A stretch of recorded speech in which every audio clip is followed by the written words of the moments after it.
bensound.com.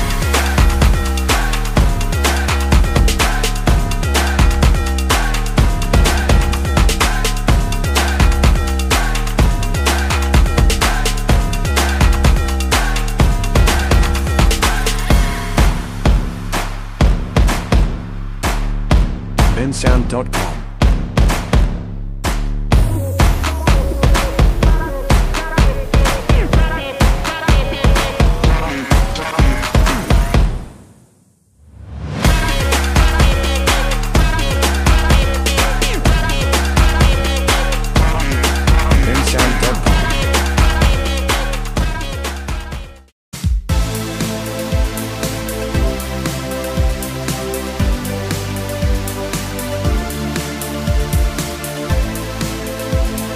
Assalamualaikum warahmatullahi wabarakatuh.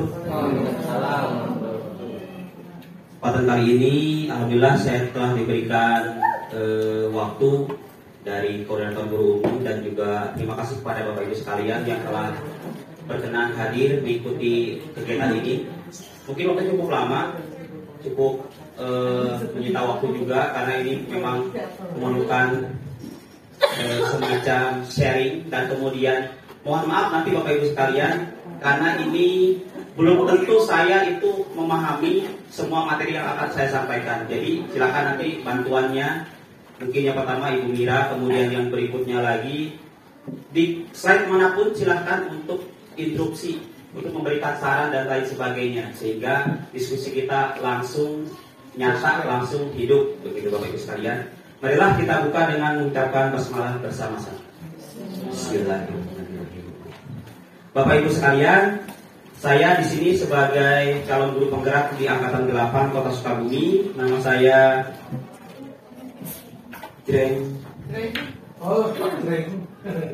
Nama saya ini Bapak Ibu sekalian, dan hari ini saya akan menyampaikan tentang materi disiplin budaya positif di sekolah. Bapak Ibu sekalian, yang saya pahami setelah saya mengikuti kira-kira 3 lokakarya, sedikit banyak yang saya sadari adalah, oh ternyata ketika kita sama-sama di sini mengikuti sudah hampir tahun kedua IKM, implementasi kurikulum merdeka, ternyata baru saya mengerti ternyata bagaimana sampai terjadi kurikulum merdeka, ada jargon merdeka belajar, ada merdeka mengajar dan sebagainya. Ternyata berawal dari gagasan atau ide. Dan idenya itu diambil dari filosofi Ki Hajar Dewantara. Seperti itu Bapak Ibu sekalian. Dan yang saya pahami, mungkin mohon maaf nanti ya silakan dikoreksi, bahwasanya guru itu sebagai penuntun pembelajaran itu sebagaimana mungkin bisa untuk memfasilitasi setiap siswa dengan karakteristik masing-masing. Kumaha carana bisa sampai anak didik kita itu terfasilitasi dengan karakter masing-masing, dengan gaya belajar masing-masing, motivasi atau minatnya masing-masing. Nah seperti itulah, sehingga nanti akan muncul pembelajaran berintegrasi dan sebagainya. Bapak Ibu sekalian, hari ini memang agak banyak materi yang harus disampaikan. Yang pertama mengenai perubahan paradigma belajar, yang kedua itu disiplin positif dan nilai kebajikan universal. Berikutnya lagi adalah motivasi, hukuman, penghargaan, dan restitusi. Selanjutnya lagi kebutuhan dasar manusia. Lalu ada tentang posisi 5 kontrol guru atau restitusi. Kemudian keyakinan kelas, dan yang terakhir adalah aplikasi penerapan segitiga restitusi. Nah, jadi sebetulnya materi yang akan saya sampaikan hari ini memang masih hangat dan aplikatif, bisa diterapkan di kelas kita mumpung sekarang baru pertemuan ke-1, ke-2, atau ke-3. Jadi insya Allah ini bisa sebagai sharing tambahan, barangkali nanti bisa dicoba untuk menerapkan. Alhamdulillah tadi pagi saya sudah menerapkan, begitu ya. Baik, kita mulai dari yang pertama. Nah ini dia. Tadi yang saya katakan bahwa tiba-tiba ujung-ujung kita karena ada PK langsung harus implementasi kurikulum merdeka.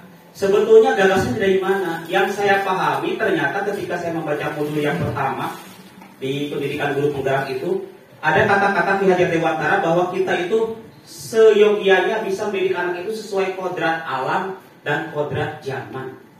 Seperti itu. Dikatakan bahwa dulu kita pernah dengar dari teori tabula rasa atau apa gitu ya, bahwa anak itu seperti kertas kosong. Ternyata di sini katanya bukan. Justru anak itu memang sudah ada karakter masing-masing, cuman bagaimana caranya kita sebagai guru itu bisa dengan karakter yang berbeda-beda itu bisa memfasilitasi mereka agar nyaman dengan gaya belajarnya, sehingga semua hal-hal yang memang berkaitan dengan materi pembelajaran pun tersampaikan dengan gaya mereka. Seperti itu Bapak Ibu sekalian. Di sini menurut Ki Ageng Dewantara dijelaskan bahwa pendidikan adalah menuntut segala kodrat yang ada pada anak agar mereka dapat mencapai keselamatan dan kebahagiaan setinggi-tingginya, baik sebagai manusia maupun sebagai anggota masyarakat. Nah, nanti ini dimerahkan. Anak bukanlah kertas kosong. Kita sebagai guru hanya bisa menuntut sesuai kodratnya dengan tujuan agar mereka sebagai manusia atau sebagai anggota masyarakat dapat mencapai keselamatan dan kebahagiaan setinggi-tingginya. Maksudnya bahagia seperti apa? Maksudnya keselamatan seperti apa? Jadi pada intinya adalah bagaimana guru itu sebagai pemimpin pembelajaran dapat memfasilitasi dengan keanekaragaman yang ada dalam diri anak masing-masing itu tercapai semua harapannya, tercapai semua keinginannya, tercapai semua tujuannya. Meskipun kita juga memiliki tujuan masing-masing. Begitu. Pembelajaran TIK ada tujuannya, pembelajaran bahasa Inggris juga ada dan sebagainya. Tapi yang ingin ditekankan adalah bahwasanya sebagaimanapun kita tidak atau jangan sampai membuat anak merasa putus asa, frustasi, dan jangan sampai menyalahkan anak. Begitu. Ya. Yang selanjutnya.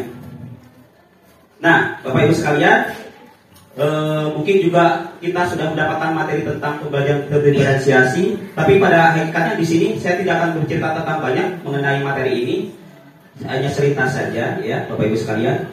Pembelajaran dengan paradigma baru dirancang berdasarkan prinsip pembelajaran terdiferensiasi, sehingga setiap murid belajar sesuai dengan kebutuhan dari tahap perkembangannya untuk mewujudkan profil pelajar Pancasila. Yang digaung-gaungkan dalam IKN salah satunya adalah profil pelajar Pancasila. Dan yang saya pahami adalah kenapa ya kalau pembelajaran dalam IKN itu ujung-ujungnya ada semacam proyek. Begitu. Kemudian pembelajaran terdiferensiasi atau berdiferensiasi, kenapa kok jadi membentuk kelompok-kelompok kecil, kemudian mereka membuat suatu karya, proyek dan lain sebagainya. Sepertinya apa muatannya? Nilai apa yang ingin kita tekankan, yang akan kita kembangkan? Nah itu Bapak Ibu sekalian. Begitu ya.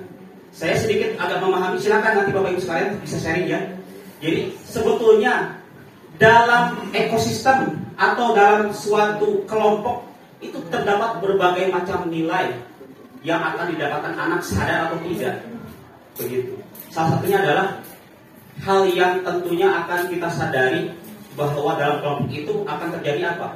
Kolaborasi. Nilai yang itu yang pertama. Selain yang lainnya, misalnya kepedulian, tenggang rasa, saling menghargai dan sebagainya. Tidak boleh misalnya kita sebagai guru membiarkan ada anak yang memang ingin tampil sendiri dalam kelompok itu, tidak menghiraukan anggota kelompok yang lain yang memiliki ide. Tidak bisa. Begitu. Oleh karena itu, maka tetap peran dari guru sebagai pemimpin pembelajaran harus senantiasa memimpin murid-muridnya dalam pembelajaran berdiferensiasi ini. Bapak Ibu sekalian, silakan kalau yang ingin bertanya, sharing dan lain sebagainya ya, silakan. Selanjutnya, nah ini tidak perlu dipanjang lebarkan. Jadi ini sudah, saya yakin semuanya juga sudah hatam, sudah berbolak-balik dijelaskan dalam penjelasan-penjelasan ilmu dan lain sebagainya ya tentang Pancasila. Jadi memang harapannya itu dengan menerapkan pembelajaran terdiferensiasi itu bisa mendapatkan anak-anak itu bisa mampu mencapai dimensi-dimensi yang diharapkan dalam Pancasila itu. Selanjutnya Bapak Ibu sekalian, nah kita sudah mulai menuju ke materi yang inti mengenai disiplin positif. Bapak Ibu sekalian, kalau kita mendengar kata disiplin, apa yang terbesit di pikiran kita? Maka Bapak Ibu, barangkali ada yang punya pemikiran, gagasan atau ide? Murid. Disiplin itu murid. Ya. Maka terima kasih Pak Emran. Ada lagi? Mengikuti aturan yang berlaku. Mengikuti aturan. Oke, kata kuncinya mengikuti aturan. Terima kasih Pak Ogi. Ada lagi Bapak Ibu sekalian, kalau kita mendengar kata disiplin, apa sih yang terbesit? Tepat waktu. Tepat waktu. Terima kasih. Ada lagi? Takut. Takut. Melihatnya gitu sih. Siswa adil, siswa adil. Dilaksanakan dengan penuh kesadaran. Dilaksanakan dengan penuh kesadaran. Oke, terima kasih Pak Ogi. Takut. Ya, ada lagi? Mungkin? Konsekuensi. Oke, ada konsekuensinya. Jika kalau begini maka begitu ya. Ada sebab, ada akibatnya. Baik, Bapak Ibu sekalian. Ada lagi? Azab. Cukup. Baik, Bapak Ibu sekalian. Nanti kita bahas bersama-sama ya. Silakan. Nanti juga Bu Mira minta tolong ya. Kalau memang ada yang harus dikoreksi silakan. Begitu. Bapak Ibu sekalian, di sini dalam budaya ya, makna kata disiplin itu dimaknai dengan yang dilakukan seseorang pada orang lain untuk mendapatkan kepatuhan. Kita cenderung menghubungkan kata disiplin dengan ketidaknyamanan. Ini boleh setuju, boleh tidak ya. Baik, sebagai pendidik, tujuan kita adalah menciptakan anak-anak yang memiliki disiplin diri dari kesadaran, sehingga mereka bisa berperilaku dengan mengacu pada nilai-nilai kebajikan universal dan memiliki motivasi intrinsik bukan ekstrinsik. Yang terakhir, disiplin positif merupakan salah satu cara penerapan disiplin yang bertujuan untuk menumbuhkan kesadaran serta memberdayakan anak untuk melakukan sesuatu tanpa ribet atau hadiah, ancaman maupun hukuman. Nah, Bapak Ibu sekalian, yang ini mereka sudah melakukan pendisiplinan, sudah sampai tingkat mana? Mereka memahami bahwa ada nilai yang dapat mereka raih, dapat mereka miliki dalam diri mereka sehingga mereka melakukan hal tersebut. Begitu ya. Yang seperti ini dalam tataran bahwa bagaimana kita sebagai guru itu bisa menerapkan disiplin agar menjadi sesuatu yang disadari sama siswa. Begitu. Bahkan kita kadang-kadang ujuk-ujuk anak-anak itu salah naon, apa orang kamu tuh ya saya hukum. Saya ngomong ke dalam diri saya sendiri. Betul. Ketika saya belum sampai ke modul ini, saya masih posisinya posisi penghukum, selalu menjadi penghukum. Hal yang termudah bagi guru adalah melihat kesalahan, kemudian langsung menghukumnya, tanpa kita mau tahu apa latar belakang anak dalam melakukan hal negatif tersebut. Disiplin positif di sini bagaimana anak bisa memahami, bisa memaknai bahwa ada kebajikan universal. Apa sih kebajikan universal? Pokoknya mah hal-hal yang baik yang diyakini sama semuanya tanpa memandang suku, agama dan sebagainya. Misalnya apa? Tolong, Tidak membuli.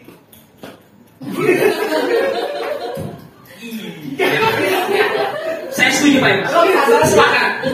Betul. Tapi kan kita harus menyatakan kesalahan. Nah, itu dia masalahnya. Iya betul. Terbuka lebih jujur lebih baik. Ada lagi? Bersih, betul. Misalnya di ruangan kelas itu banyak sampah dan sebagainya itu. Nah, pasti kebajikan universalnya yang akan kita pikirkan yang sama-sama memiliki nalar yang sama adalah apa? Indahnya kalau bersih, begitu. Dan lain sebagainya. Banyak sekali. Begitu ya. Jadi Bapak Ibu sekalian, yang namanya disiplin positif itu adalah kalau menurut saya pribadi, begitu ya. Bagaimana anak bisa mencapai atau memiliki nilai-nilai positif yang ada dalam diri mereka dan dilaksanakan. Begitu. Tidak misalnya ayeuna usaha kayak upacara kalau nanti jam 7 telat berarti saya bakal dapat hukuman. Datang masih ada paksaan. Dalam diri mereka belum sadar, belum dapat nilainya. Kenapa? begitu ya.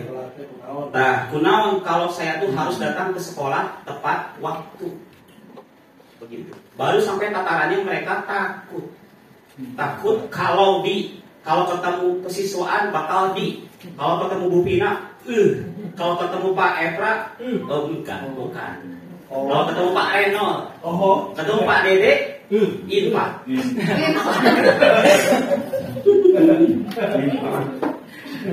Baik Bapak Ibu sekalian. Nah, anak itu melakukan hal-hal negatif atau apapun, bahkan melakukan sesuatu itu pasti ada latar belakangnya, ada motifnya. Sehingga motif ini nanti akan menimbulkan motivasi. Apa saja? Ada 5 katanya Bapak Ibu sekalian. Yang pertama, untuk survival, bertahan hidup. Misalnya, bagaimana caranya Pak Efra kudu nyari hidup itu? Kayaknya demi bertahan hidup. Biar saya aja, nggak apa-apa. Sekalian, yang kedua adalah rasa kasih sayang atau rasa diterima. Kadang-kadang begini, anak itu kurang nyaman di kelas. Mereka punya ide kumacarana biasa itu bisa diterima di kelas itu. Apakah dengan membuat orang lain ketawa, membuat hal sesuatu yang membuat kelompok yang lain itu atraksi kita itu membuat mereka itu tertarik gitu, perhatikan kita seperti itu ya. Berikutnya lagi, penguasaan, kebutuhan pengakuan atas kemampuan. Ini biasanya ambisius ini ya. Saya ambisius. Ya, Pak Efra biasanya. Baik Bapak Ibu sekalian, nomor 4, kebebasan.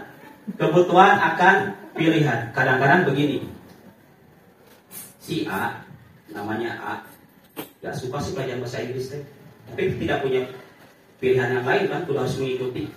Begitu. Akhirnya apa? Dia mungkin lebih memilih tidur di kelas, izin ke kamar mandi terbalik deui, gitu kan, main HP, gitu, gangguin temannya dan sebagainya. Itu bukan bisa jadi motif. Anak itu mungkin karena tidak nyaman dan lain sebagainya, gitu ya. Yang terakhir adalah kesenangan, kebutuhan untuk merasa senang. Nah, senangnya dia itu membuli orang lain, gitu kan? Saya kenal. Bukan melihat saya, Kan memperhatikan ke depan. seperti itu. Bisa jadi, gitu kan? Bahkan tadi di kelas busana saya melihat, ternyata dia mah senangnya gangguin temannya yang lain. Dia bisa senang kalau orang lain terganggu, semangat ih. Nah seperti itu. Di kelas 12 busana sakit. Dari seperti itu. Saya langsung ingat materi di mana ini ya. Saya ingat saya.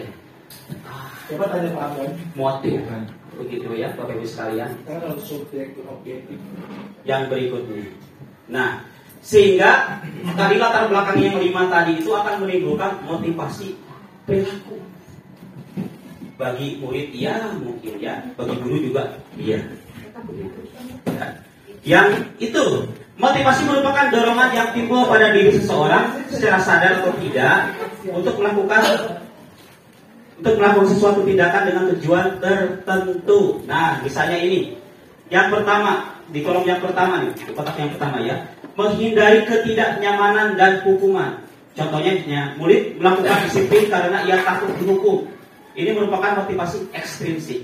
Seperti tadi yang saya bilang, saya mengumumkan sekarang untuk hari Senin. Hari Senin jam 7 sudah ada di lapangan semuanya untuk mengikuti kegiatan apel seperti itu. Nah, makanya anak-anak datang tepat waktu bisa jadi itu masih faktornya ekstrinsik.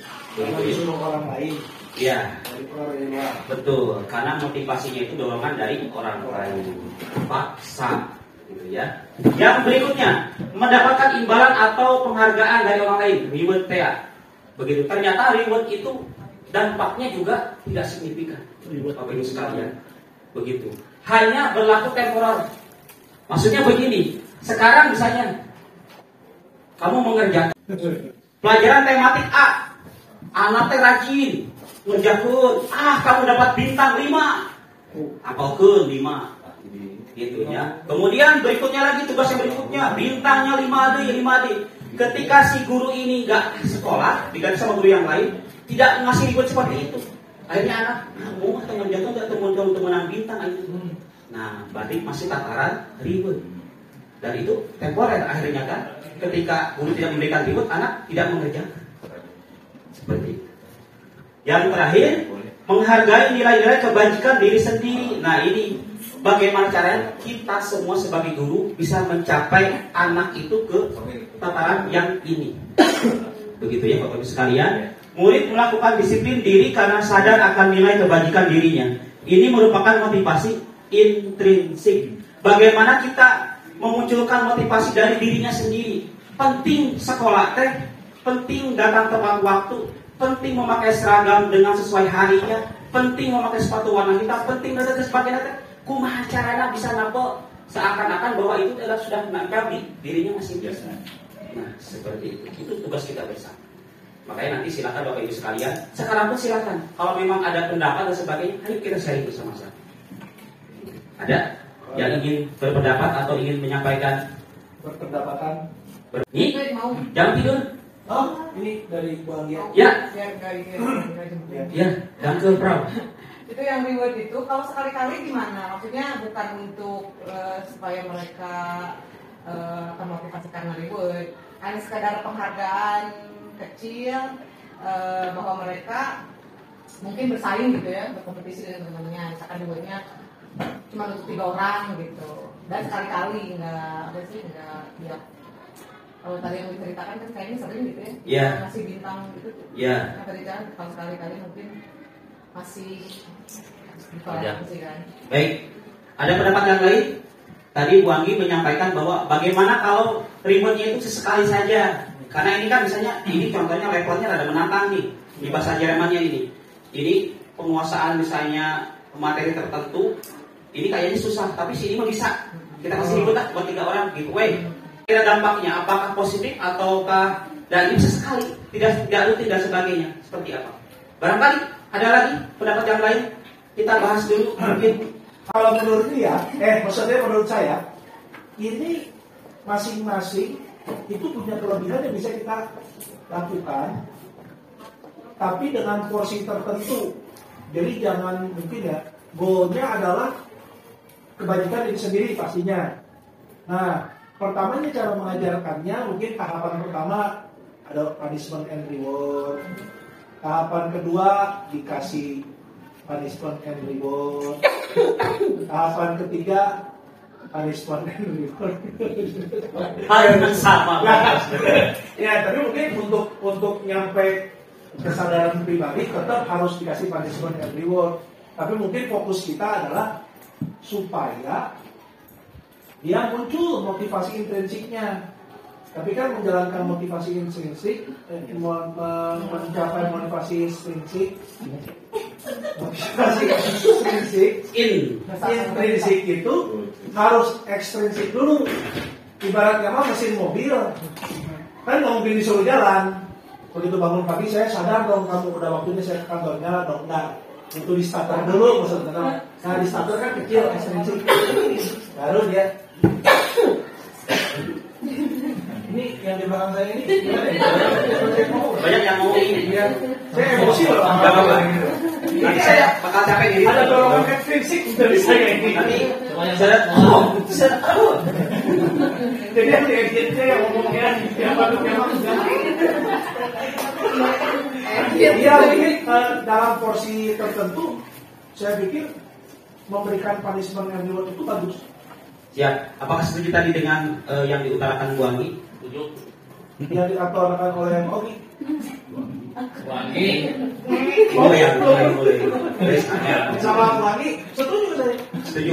Sesekali boleh. Sesekali boleh, bahkan saya juga jadi. Bu Anggi menyampaikan bahwa sesekali boleh lah ada reward gitu kan. Tapi jangan setiap kita pelajaran, setiap kita masuk ke kelas itu ada lagi. Ada lagi. Jepol. Baik. Udah masih gitu-gitunya gaji kan. Sekarang kita ngomongin gaji, Pak. Sudah. Gaji dan Sudah. Jadi aja. Ya, baik. Bagaimana pendapat Ibu Mira? Tolong keluarin orang ini dan ini. Ya kalau sebetulnya Ya. kan kita masuk ke Apa sih? dalam ngomongin itu positif ya. Jadi Malah joget. kan lebih ke intrinsiknya murid ya. Iya. Jadi sebaiknya memang dihindari. Meskipun misalnya sekali gitu ya, karena rewardnya bisa saja tidak berupa barang, tapi misalnya hujan gitu. Meskipun hujan itu juga bisa bikin murid yang lain tersisihkan gitu ya. Jadi apa ya, kalaupun misalnya mau jangan berupa barang gitu. Kalau misalnya games bisa, jadi nanti kelihatan siapa yang bagus, tapi kan nggak ada reward sebetulnya, hanya untuk melihat oh ini dia udah bagus, ini itu sih kalau Gitu, Bapak Ibu sekalian. Ujian sudah termasuk reward. Ribut sama. Nah, tapi kalau reward nggak ada, misalnya, saya sudah mengerjakan, kamu mbak. Nah, kita mbak, boleh. Ya, baik. Terima kasih. Saya sudah menangkap maknanya, sudah cukup. Bagaimana kalau rewardnya? Berikutnya Bapak Ibu sekalian. Berat. Juara satu lagi kan? Baik, tadi ya yang disampaikan Bu Mira saya sepakat bahwa karena saya banyak modul sih. Kurang sepakat karena kondisi yang saya rasakan di kelas memang masih butuh dorongan ekstrinsik. Begitu. Jadi ini tugas kita bersama Bapak Ibu sekalian, bagaimana caranya walaupun sedikit nilai yang bisa menempel, jangan menempel artinya, yang bisa dipahami, menjadi, iyalah pokoknya seperti itu. Begitu ya. Bagaimana anak didik kita itu bisa sampai menyadari bahwa satu nilai itu memang betul-betul bermanfaat buat dia dan dia melaksanakan itu dengan setulus hati mereka. Itu begitu ya, that's the point. Berikutnya Bapak Ibu sekalian. Ya Bapak Ibu sekalian, kita kembali lagi ke materi selanjutnya. Terima kasih Bapak Ibu sekalian masih menyimak materi ini. Konsep disiplin yang kurang tepat. Nah, ternyata dengan kami, khususnya kami di kesiswaan, saya menyadari ya Bapak Ibu sekalian, dengan menghukum anak-anak itu ternyata yang pertama menyebabkan anak itu merasa hatinya tersakiti, menyakitkan, tidak nyaman, murid merasa takut, maksa pasti iya, gitu kan? Pokoknya saya nggak mau tahu. Sekarang kamu nyiramin, itu juga kan bagian dari hukum. Pokoknya itu tadi udah disensor sama batu, jadi nggak pikir kalau muncul itu. Aduh. Murid menyembuhkan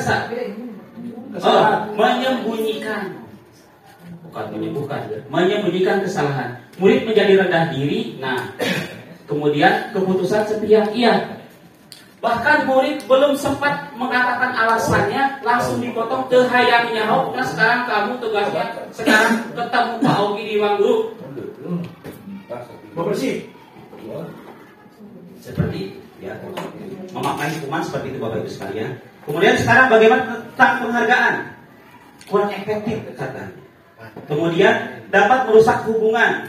Munculnya sifat iri terhadap teman. Nah tadi yang dikatakan Bu Mira. Ketika menyampaikan pujian pada si A, si ini cerita wae. Cerita wae heran. Ya. Mematikan kreativitas anak. Kadang-kadang kita kalau sudah terlalu banyak pujian, sudah merasa sempurna, nggak sesuai tadi materi. Membosankan. Iya, di semua presentasi yang sudah saya hadiri, nanti iri materi nanti, gitu karena sudah malas berkembangnya lagi. Begitu. Misalnya, ya, menghukum dengan sistem ranking. Nah, itu memang saya nggak setuju sistem ranking. Sudah tidak ada kan? Nggak ada. Ya, sudah. Saya hapuskan. Merampas hak menghargai dirinya. Nah, itu Bapak Ibu sekalian yang tadi sudah kita diskusikan di awal tadi. Yang berikutnya, Bapak Ibu sekalian, konsep disiplin dengan identitas sukses. Maksudnya apa sih identitas sukses? Nih, jadi begini, ya, ada identitas gagal, ada identitas sukses. Intinya apa? Kumaha caranya kita semua sebagai guru itu bisa mendisiplinkan anak itu menjadi berhasil. Begitu. Hal yang membuat tidak sukses adalah apa? Ya itu tadi, adanya kita membuat hukuman-hukuman yang tidak masuk akal, gitu kan? Pokoknya kamu sekarang hormat. Nanti kalau saya sudah bilang turun, udah turun.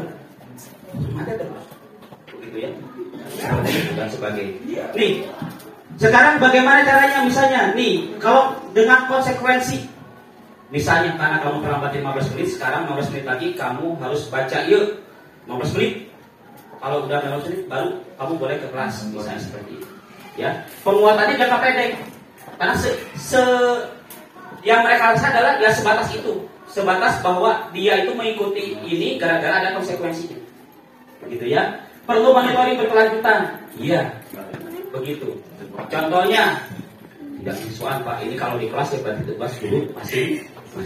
Contoh, masuk ke kelas pelajaran matematika terlambat 15 menit. Nanti setelah pembelajaran selesai kamu 15 menit harus mengerjakan tugas ini. Tugas yang integral, yang yuk. Seperti itu. 15 menit udah beres. Nah, seperti itu. Misalnya ya. Tentu kan seperti itu perlu ada monitoring dari gurunya. Kalau tidak mah, ya anaknya bisa nyontek lagi ke siapa dan sebagainya. Nah, begitu. Padahal guru ada tugas yang lain mengajar di kelas selanjutnya. Begitu ya. Stimulus dan respon. Berikutnya lagi, murid menghormati peraturan. Kehilangan waktu untuk merenungi kesalahan. Ya. Nantinya di restitusi Bapak Ibu sekalian, kita itu mencoba untuk bagaimana murid itu bisa menyadari kesalahannya sehingga di kemudian hari mereka itu tidak melakukan hal yang sama. Begitu. Di restitusi itu ya Bapak Ibu sekalian, murid bertanggung jawab untuk perilakunya, fokus pada pemecahan masalah yang jangka panjang. Murid menghormati dirinya dan orang lain. Kemudian lagi ada teori kontrol. Kemudian lagi berikutnya murid bersemangat memperbaiki kesalahan. Nah, tadi saya mencoba ke anak ketika pembelajaran saya di kelas. Anak itu terlambat karena dia katanya alasannya ketemu Bang Kris dulu mau ngapain dulu dan sebagainya. Saya cobain sedikit mengaplikasikan tentang restitusi, segitiga restitusi. Ditanya dulu pernah seperti itu, kemudian dan sebagainya. Tapi kesalahannya adalah pada saat itu ketika saya mencoba restitusi adalah di kelas saya belum punya keyakinan kelas. Begitu, belum itu namanya seperti semacam peraturan begitu, belum ada. Jadinya anak nggak merasa salah juga, tidak ada. Bapak juga belum masuk tadi mah, seperti itu jawaban. Begitu ya. Nah itu bagi salah satu dari identitas gagal. Begitu Bapak Ibu sekalian. Sebelum saya lanjutkan, barangkali ada sharing dulu, ada pertanyaan ataupun ada yang ingin disampaikan, monggo Bapak Ibu. Jadi sebelum kita restitusi kita harus punya aturan kelas dulu. Ya, nanti kita sampaikan di sini, Pak. Ya. Jadi Bapak Ibu sekalian, nanti di materi keyakinan kelas ada setelah ini kalau nggak salah.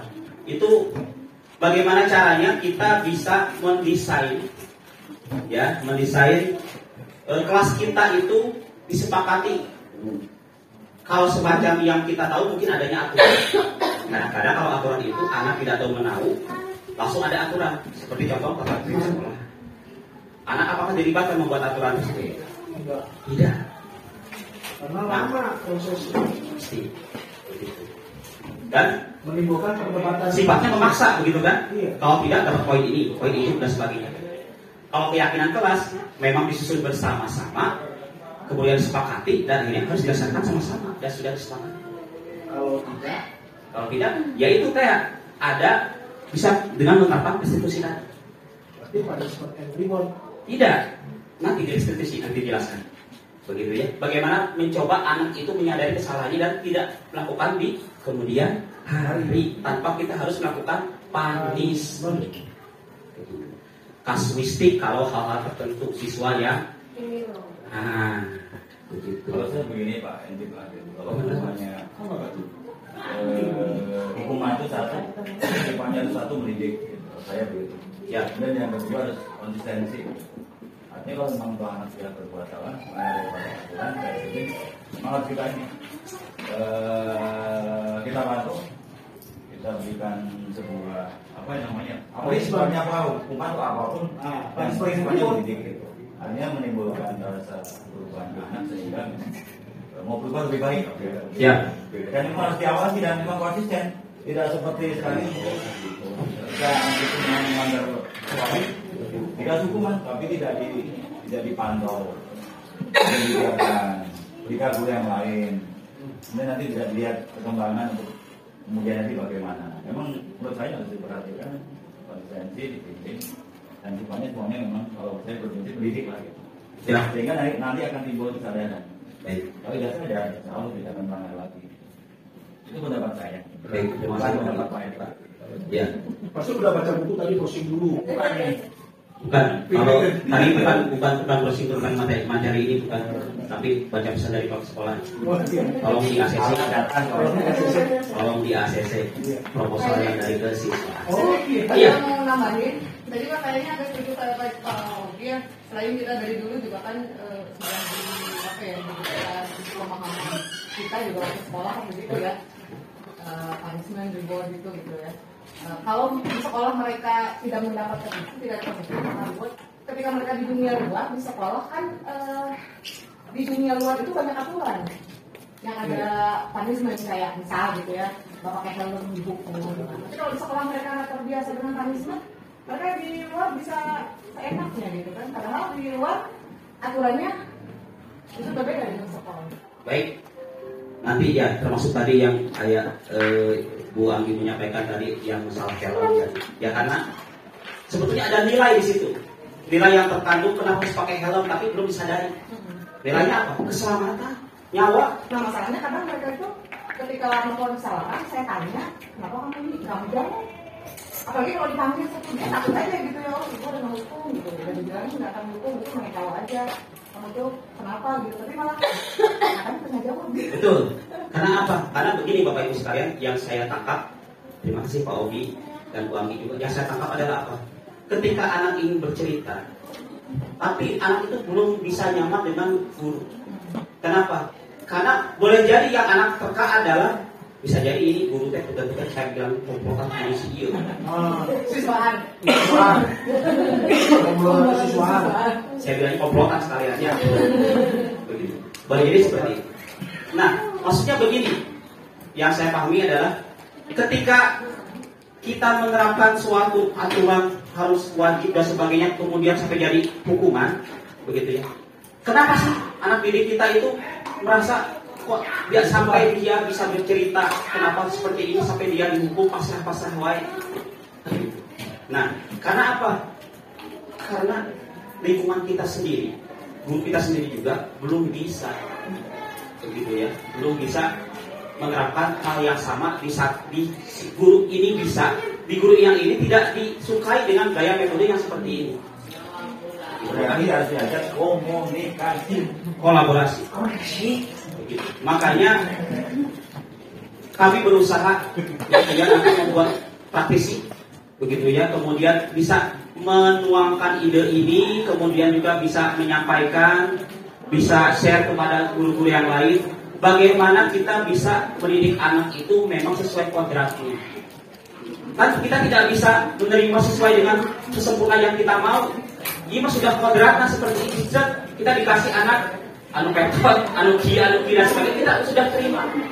Tugas kita adalah seperti apa? Seperti petani itu ya. Kemateran sudah diberi pupuk, diberi cai, dikasih cangkul sama Pak Ogi yang biasa sekarang udah mulai bertani kan tahu Pak Ogi.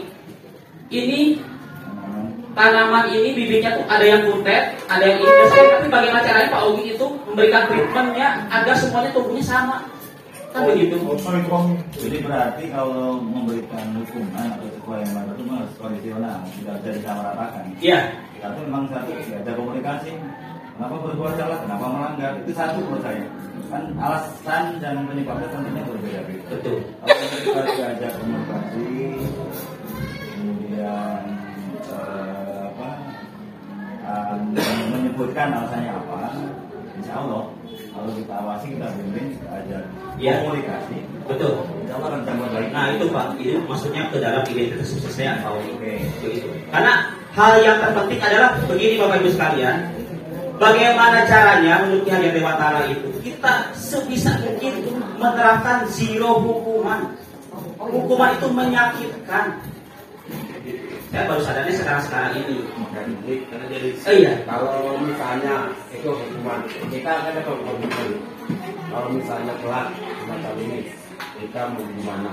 Anak sendiri yang sadar, Pak mau begini, Pak mau begitu. Apakah itu merupakan hukum yang Baik, kalau itu kalau menurut saya bukan punishment tapi cenderungnya ke konsekuensi. kesadarannya. Nah, kesadaran yang sudah mulai muncul tapi dalam bentuknya konsekuensi. Jadi mereka menyadari harus ada sesuatu yang saya lakukan untuk menebus kesalahan saya. Nah, begitu. Agak ribetnya istilahnya seperti itu. Namun demikian, begitu Bapak Ibu sekalian, nanti di materi yang tadi adalah tentang restitusi ya. Bukan ribet sih sebenarnya karena mirip. Iya. Mirip. Saya juga Pak Efra, awal-awal saya juga dengan istilahnya. Begitu dibakar. Harus ada komitmen itu dari ada komunikasi, ada komitmen enggak? Iya. Nah, itu Ya, yang gitu. Ketika kita melakukan suatu konsekuensi, itu boleh jadi Bapak Ibu sekalian, kita itu sudah membuat kesepakatan awal. Begitu, makanya di awal pertemuan itu baiknya memang membuat suatu keyakinan kelas. Membuat semacam, mungkin lebih tepatnya itu lebih umum daripada peraturan, tapi ini kalau peraturan biasanya memang dibikin satu arah oleh guru. Kalian harus datang jam segini, gini. Kalau tidak, begini. Nah, tapi kalau kesepakatan kelas memang dirancang bersama-sama. Tapi tentunya nggak semuanya dong. Misalnya gini, kesepakatan kelas kita mau belajar mulai jam berapa ya? Jam 10. Nanti kan mereka membuat sendiri, Pak Iba, tulis di papan tulis, kemudian nanti kita simpulkan saja. Nah, seperti itu. Ya, oke, ini dulu kita lanjutkan. Begitu ya. Konsep disiplin dengan pendekatan restitusi. Nah, sebuah cara menanamkan disiplin positif pada murid. Restitusi adalah proses menciptakan kondisi bagi murid untuk memperbaiki kesalahan mereka sehingga mereka bisa kembali pada kelompok mereka dengan karakter yang kuat. Intinya mereka bisa menyadari dulu kesalahannya. Ya. Boleh jadi tadi ditanya sama Bu Anggi tidak menjawab, padahal Bu Anggi itu dengan nada yang pelan, dengan komunikatif, dengan bagaimana caranya anak itu bisa saling menghargai antara guru sama murid gitu kan, dengan tidak memarahi dulu tidak, tapi anak belum bisa terbuka karena mungkin posisinya belum nyaman begitu. Maka dari itu boleh jadi bisa mengajak wali kelasnya atau bisa menanyakan pada temannya kira-kira si ini nyaman sama siapa, biar lebih terbuka dulu.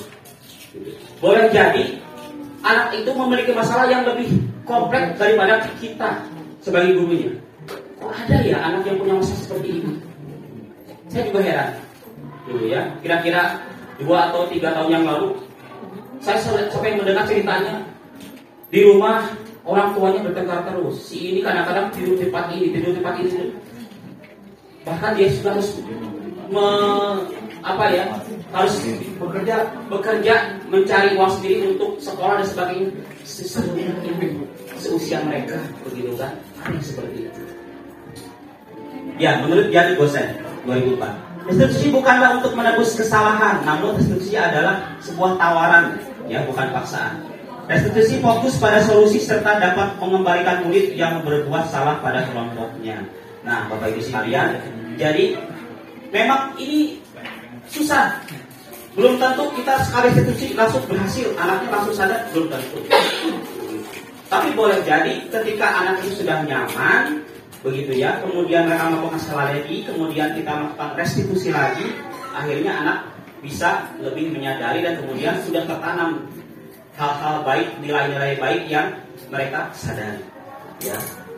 Ciri-ciri restitusi bukan menebus kesalahan, namun belajar dari kesalahan, memperbaiki hubungan. Berikutnya lagi, tawaran bukan paksaan. Selanjutnya, menuntun untuk melihat ke dalam diri. Fokus pada karakter bukan tindakan. Restitusi menguatkan dan fokus pada solusi. Restitusi mengembalikan murid yang bersalah pada kelompoknya. Jadi Bapak Ibu sekalian, nanti kita lihat segitiga restitusinya ya. Sampai sini ada yang ingin disampaikan? Ada ingin sharing pendapat dulu? Pak Ali, barangkali? Apa ya? Batuk lagi kan ya. Jadi kalau Pak Eka, Pak Ali masuk batuk. Assalamualaikum warahmatullahi wabarakatuh. Waalaikumsalam. Terima kasih kesempatan diberikan kepada saya. Alhamdulillah dengan diseminasi ini saya menambah wawasan gitu ya. Sharing apa ya namanya? Terima kasih. Sharing informasi ya. Betul. Ini harus Yang sebenarnya terjadi hal-hal seperti ini harus sering di apa ya namanya? Bukan. Dirutinkan buat memberikan penguatan kepada kualitas guru-guru yang ada di sini. Yang pertama, alhamdulillah saya juga memahami lah, mulai memahami apa yang disebut restitusi tadi ya. Sebenarnya yang dijelaskan tadi adalah poin-poin penting yang mana yang harus kita cari bagaimana teknis untuk menggalinya. Misalkan menumbuhkan kesadaran siswa itu akan kesalahannya seperti itu. Kalau kita menceritakan harus ke punishment lagi, maksudnya mungkin tadi sudah dijelaskan bahwa itu menyakitkan. Artinya guru ini memiliki harus kreatif dalam mencari teknik untuk menentukan bagaimana supaya siswa itu seperti itu. Saya yakin teknik-teknik ini banyak sebenarnya. Jadi jangan selalu ada kata-kata punishment, reward, punishment. Coba sedikit-sedikit dihilangkan dan diganti dengan teknik yang lain yang memang yakin itu sulit untuk ditemukan. Saya yakin. Tapi saya juga pernah menemukan contoh ya.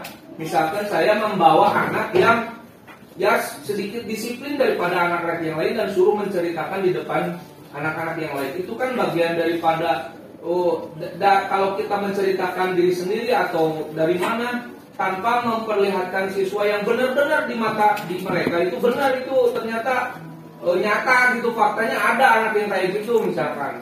Jadi itu salah satu teknik juga seperti itu. Jadi maksud saya teknik untuk menciptakan restitusi ini tuh banyak sebenarnya. Cuman kreativitas kita saja yang memang agak sempit, jadi kurang apa ya? Kurang berkembang gitu. Jadi maksud saya kita harus melihat segi positifnya dulu gitu. Jangan langsung ini nggak akan mungkin bisa, ini kayaknya susah dengan jalan seperti itu dulu.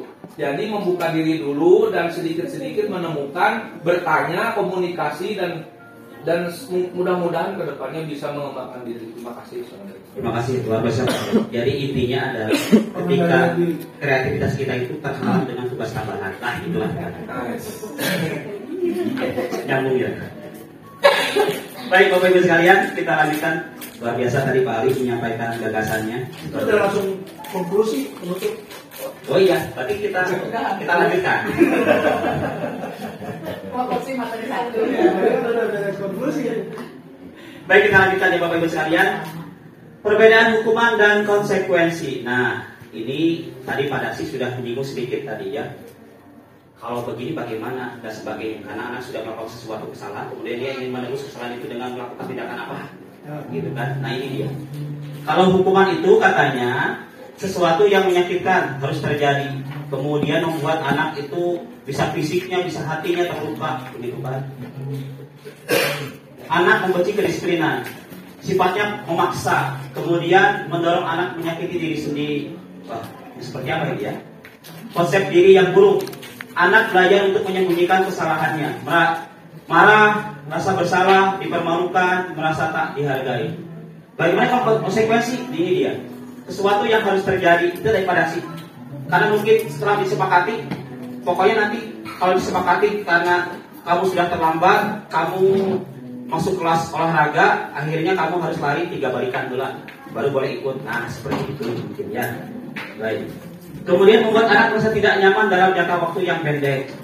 Anak menghargai disiplin, stimulus atau tanggapan, mendorong anak agar mudah menyesuaikan diri. Konsep diri yang baik, anak belajar untuk mematuhi peraturan, kehilangan hak, dibuat tidak nyaman, diasingkan untuk sementara seperti itu. Ya, karena masih banyak Bapak Ibu sekalian, kita lanjut dulu ya. Jadi pada intinya adalah bagaimana kalau suruh memilih mana yang lebih baik. Memang alangkah baiknya itu kalau memilih antara dua ini, hukuman atau konsekuensi, ya memang lebih baik konsekuensi. Begitu ya. Tapi kalau memang bisa memilih lagi, baiknya memang tidak ada hukuman atau konsekuensi dengan restitusi tadi, Bapak Ibu sekalian. Ini. Nah, tadi yang diceritakan tadi Pak Ogi ya, identitas gagal dan identitas sukses. Jadi sudah dikatakan bahwa kalau kita menghukum udah pasti gagal. Dan saya menyadari si A dihukum berapa kali aja, karena can muncul kesadaran, tetap kena bukan kan cukur kan. Gitu. Sekarang kamu lari, sekarang kalau itu jangan cukur kan, gitu deh. Oh berarti memang belum ada nilai yang nempel di dianya, Di rambutnya. nilai uban, nilai tidak ada rambut. Nah, jadi apa yang akan kita lakukan sama anak?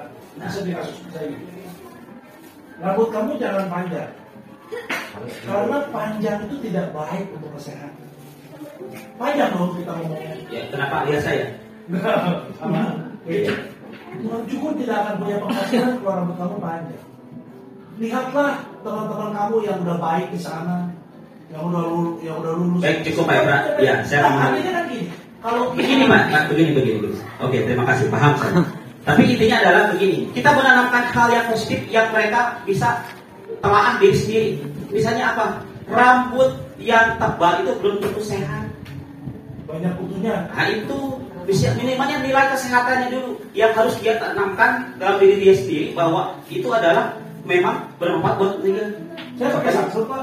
Contohnya begini, mohon maaf ya, kejadian saya mencukur itu karena sangat tebal, ternyata banyak ketombenya. Wah, Nah, reward Pak Ari saksinya, Pak Reno saksinya.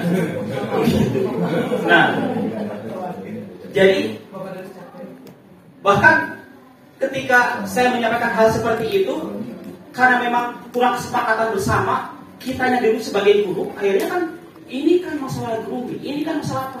Itulah. Grooming juga kalau dengan sanitasi, tinggian mana sih levelnya? grooming gimana? Sanitasi, kesehatan, Oh, begitu.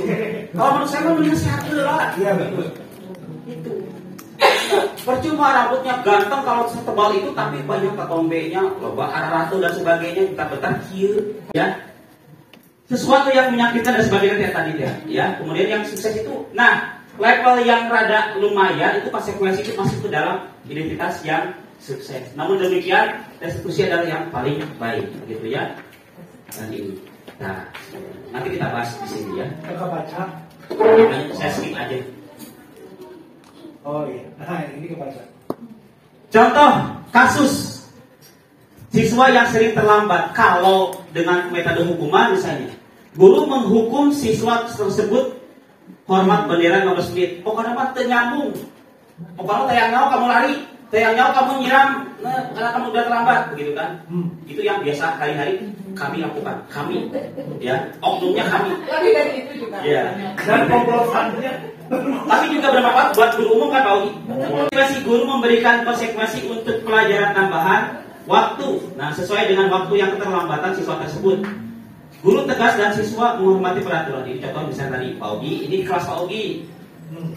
Si A ini karena terlambat, udah dihukum duluan, di ruang guru bersih gerak, udah bersih dan sebagainya, baru ke kelas. Pak Ugi udah di kelas. Kamu terlambat 15 menit. Pokoknya nanti kamu Belajar lebih. Nah, setelah beres belajar saya, tambah lagi 15 menit belajar tugas yuk. Kalau belum selesai, cuma seperti itu. Nah, itu konsekuensi. Pelajaran berikutnya. Bagaimana kalau restitusi? Ini dia ya.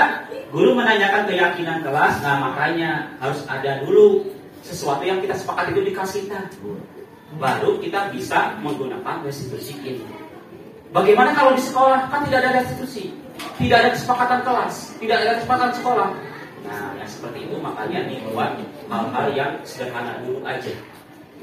Kita ingin berubah sesuatu, kita mulai dulu dari diri kita, dari hal yang kecil dan mulai saat ini pistol, ya.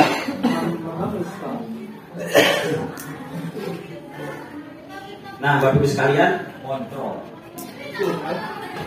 seringnya kita semua sebagai guru pilih yang mana ya? Oh, Sebagai penghukum, membuat yang merasa bersalah, sebagai teman, pemantau atau manajer. Emang manajer naon, emang pemantau naon. Nah, kira-kira untuk Bapak Ibu sekalian, biasanya Bapak Ibu sekalian itu sebagai guru cenderungnya kemana sih condongnya? saya punya keahlian membuat orang merasa bersalah. Bos. Ini Ya paling. jadi memang kita kayak dengan disuguhkan seperti ini, jadi kita melihat diri sendiri satu ya. Betul. Kedua, Refleksi. refleksi. Kedua, kita mengingat teman juga seperti itu. Oh jadi suka yang menghukum keras, ini mah suka menghukum. Ya, terima kasih Pak, kuliah saya juga. Terima kasih. Terus, oh ini mah orangnya yang suka nyalain anak, misalnya tuh, yang membuat Oh iya, ini yang kedua, ya. suka menyuruh anak Jadi merampok. maksud saya mengingatkan teman-teman gitu ya. Ketiga, oh yang suka bergabung sama teman, sama siswa. Ya. Oh sukanya mantau doang nih. Nah, itu maksud saya dengan yang terakhir apa itu? Manajer. Oh sukanya yang ngatur-ngatur misalnya. Nah maksud saya saya hanya menekankan saja ya. Biar teman-teman bahwa kita memang di posisi seperti ini supaya merefleksi diri. Artinya banyak kekurangan di diri kita sebenarnya yang harus diperbaiki. Betul. Itu maksud saya. Jadi jangan selalu merasa benar. Gitu. Kita selalu ada guru sebagai guru itu manusia pasti ada salah. Pasti. Betul. Terima kasih Pak Ali. Nanti akan kita jelaskan apa saja sih di sini teh. Ya betul. Jadi intinya kita itu ditugaskan sebagai pemimpin pembelajaran. Begitu Bapak Ibu sekalian. Tapi kita tidak bisa sempurna. Kita mencoba untuk memaksimalkan pembelajaran di kelas. Sudah banyak lagi tugas tambahan yang menanti. Pak Ali, kamu ke ruang saya. Oh, ada kelas sekarang. Kasih tugas dulu aja. Seperti itu. Nah, gitu kan? Jadi bagaimana kita mendahulukan kebutuhan murid, bagaimana kita bahkan Ki Hajar Dewantara itu menyebutkan ada kata-kata menghambakan ya Bung Ira ya. Menghambakan. Nah, menghambakan murid ada seperti itu. Apa maksudnya?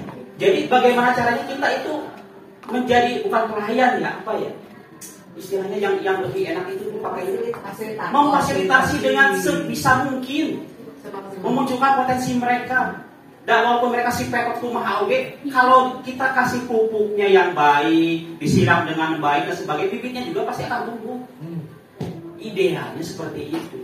Tetapi yang terjadi adalah memang kadang-kadang begitu. Kita ingin berusaha maksimal ke kelas, sudah ada tugas tambahan yang lebih.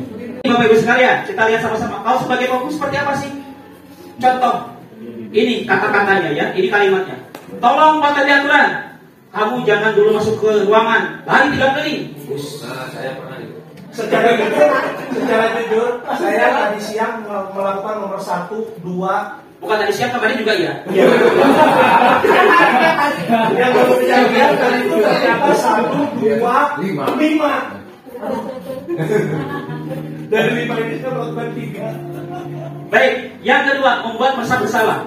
Berapa kali Bapak bilang? Dan harus memberitahu kamu bahwa Bapak sangat kecewa sama kamu. Oh ini misalnya sudah melakukan berkali-kali kesalahan. Misalnya si A ini teh, kemarin udah ketahuan bahwa orang saya bawa korek ke sekolah.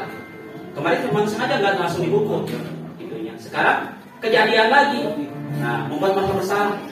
Gara-gara kamu, saya jadi kalau dibarani ke sekolah. Panggil. Gara-gara kamu pengalaman kayak. Gara-gara kamu saya nggak dapatkan plasma itu. Oh, Gitu ya. Sebagai teman, ini mah jauh Pak Ade, mana Pak Ade? Ya, ayolah bro, yang tertib kalau berpakaian ya. Bolehlah untuk kali ini tidak apa-apa, Bapak biarkan kamu salah dulu. Salah dulu, ya. Nah, itu kan salah dulu. Bro lagi. Tapi salahnya nanti, bukan salah dulu. Begitu. Yang menganggap siswa sebagai teman, menganggap murid kita sebagai teman, di kala hal memang momennya waktunya tepat itu bisa. It works gitu kan. Bisa berjalan dengan baik sesuai harapan kita. Tetapi kalau setiap hari seperti itu, anak akan mengurangi rasa hormat terhadap kita. Itu yang saya sadari. Jadi kadang-kadang anak menyepelekan kalau menurut kami, ada imam respect diulangi. Terus saya ulang mau kasut itu sampai gelang. Jadi itu akan menganggap begitu.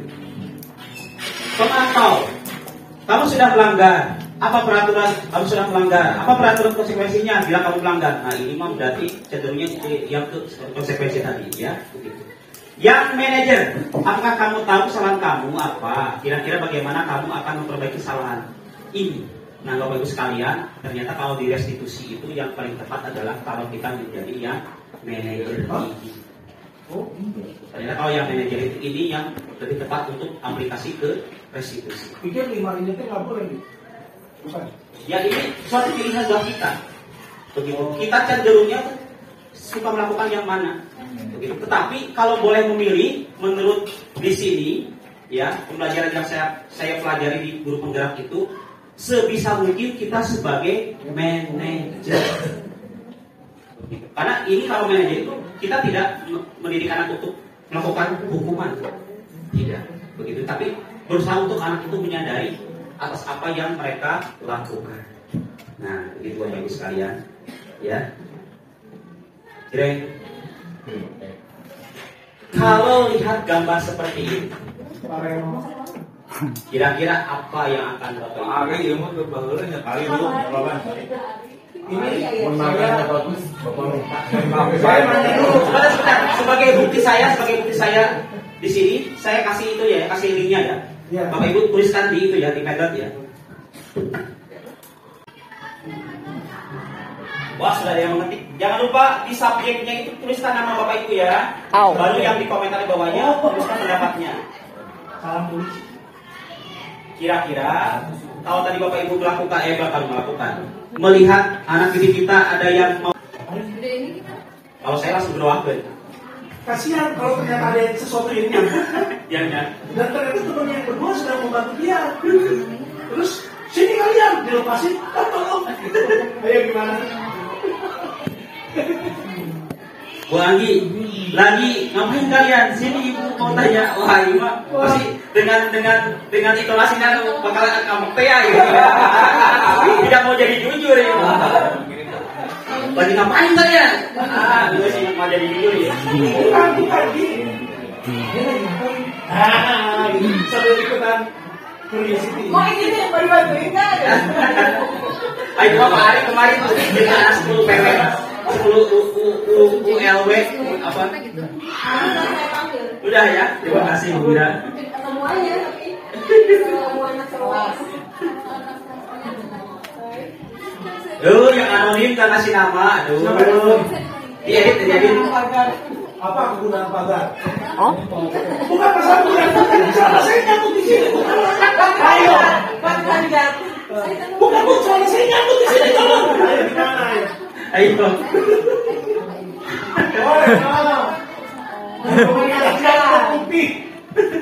Ini mah kesisuan banget ya.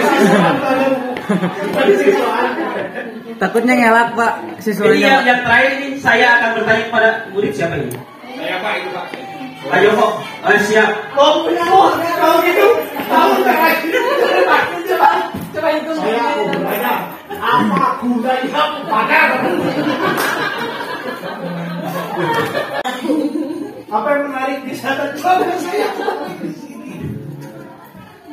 Nanya siapa kamu? Sama nih.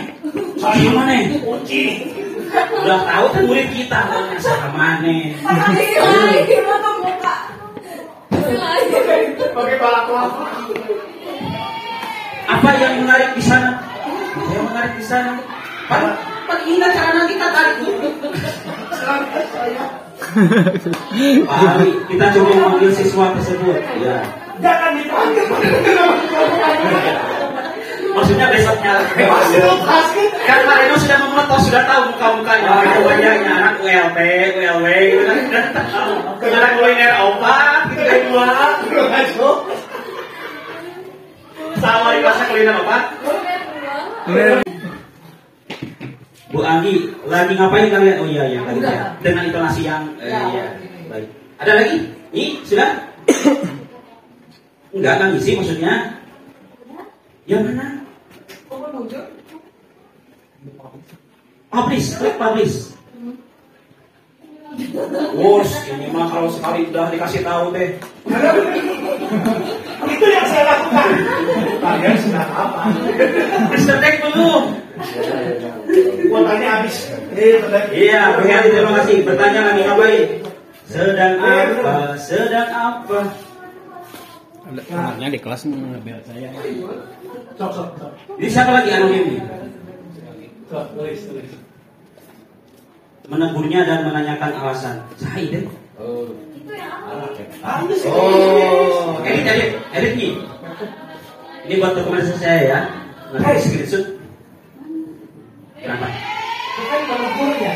Hei, kenapa? Apa kabar? Alasannya, hei, kamu anak mana? Kita lihat lagi. Misi lain banyak. Tuh, kan seperti ini. Ya.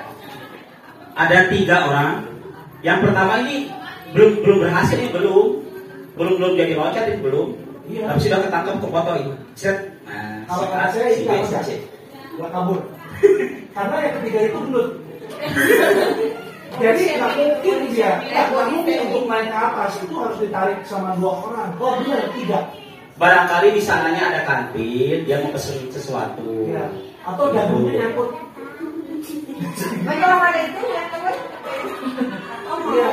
Makanya ditanya, kamu nanti sana ada apa di sana yang menariknya supaya harus diantarin barangnya ini ketinggalan. Oh, Bisa di LP atau gimana? Iya. Sekolah Di situ Atau mungkin ada pertanyaan dari temennya, bisakah kamu menyangkut di situ dengan dagumu dan badanmu? ada konser ya. Pokoknya Bapak Ibu sekalian ini banyak yang diedit tuh. Jadi bikin challenge gitu ya. Bergantung dengan dagu.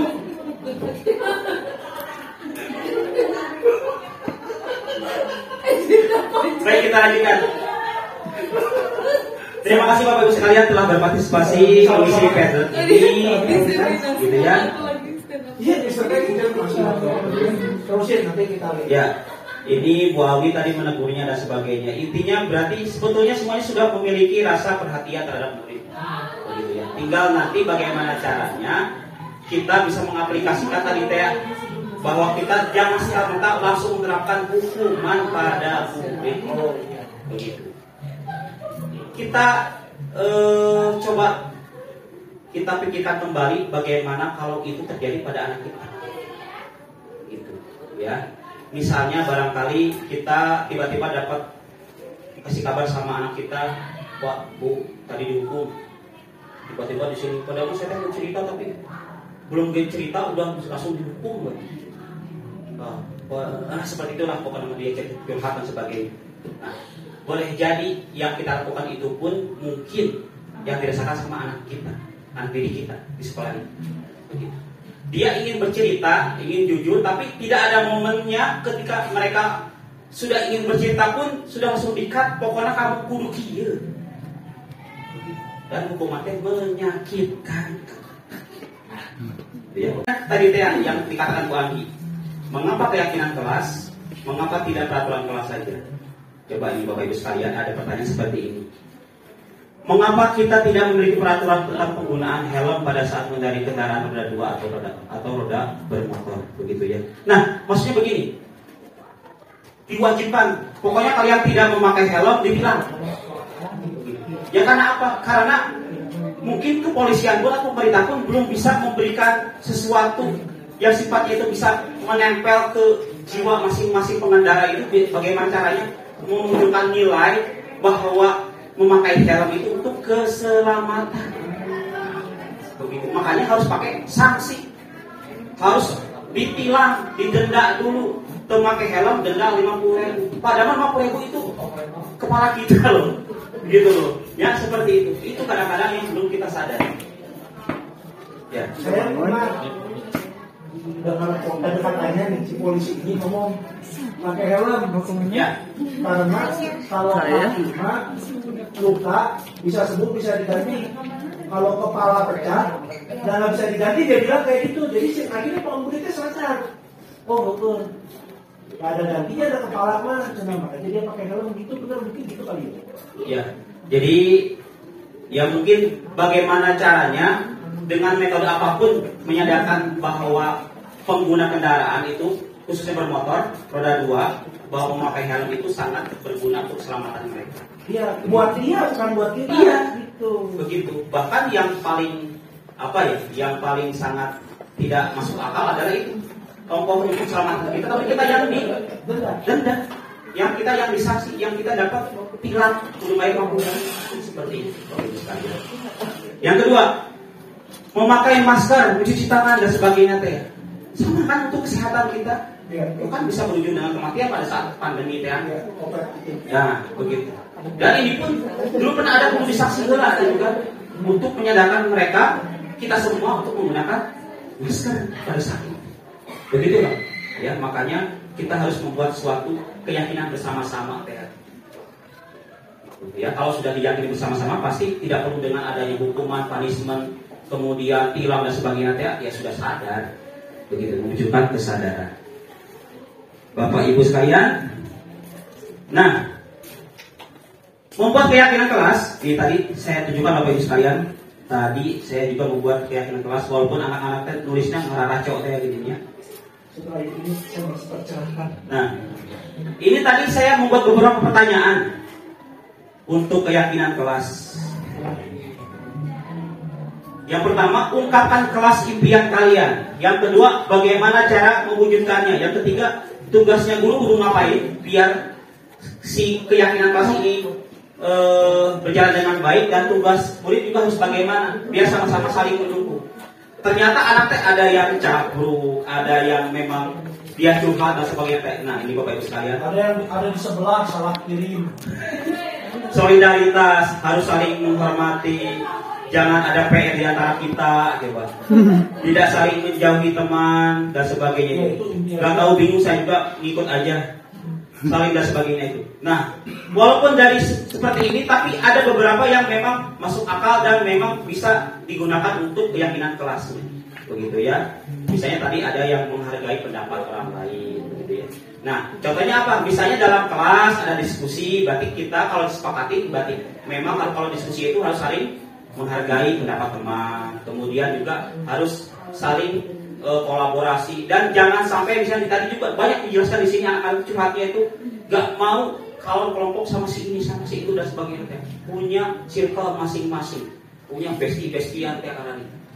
Seperti itu. Banyak sekali di sini ceritanya, begitu ya Bapak Ibu sekalian. Nah, seperti itu. Dan ini nanti kita simpulkan seperti apa kata-kata untuk keyakinan kelas. Nah, nanti di sini ya Bapak Ibu sekalian yang ini. Nah, membentuk keyakinan kelas itu yang pertama katanya lebih abstrak dari peraturan. Misalnya begini, ada anak tuliskan dilarang buang sampah sembarangan. Maka untuk menjadi kalimat yang dihargai, yang untuk menjadi kalimat yang positif itu tidak seperti itu, tapi dibuat menjadi kalimat yang ya sesuatu yang memang bernilai positif. Misalnya, oh berarti kalau dilarang membuang sampah sembarangan berarti apa? Kebersihan itu indah. Bisa. Anjing di sini anjing.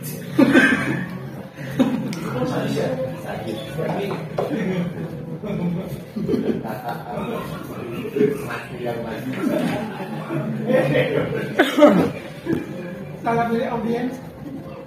Iya, gak apa-apa. Nanti beliau juga merasakan di modul 1.4. Baik, yang kedua berupa pertanyaan universal, begitu ya. Yang ketiga sesuai dengan kondisi kelas dan sekolah agar mudah diterapkan. Ya itu tadi. Kadang-kadang keyakinan kelas ini, kenapa ada keyakinan kelas itu karena setiap kelas berbeda-beda. Itunya di kelas A mungkin anak menuliskan menyatukan pengennya kelasnya yang bersih. Di kelas B itu tidak ada itu, tapi pengennya itu sifatnya itu yang ke bahasa Inggrisnya. Pengennya ada diskusi, pengennya ada ini, pengennya ada menyetel lagu, pengennya apa dan sebagainya, seperti itu. Begitu ya. Tergantung kondisi kelasnya masing-masing. Dibuat dalam bentuk positif. Nah tadi kan bisa dilarang buang sampah sembarangan. Tidak perlu menyampaikan yang tadi. Ya. Menjadi bersih itu indah. Menjaga kebersihan. Kebersihan sebagian dari iman. Amin. Betul. Amin kan?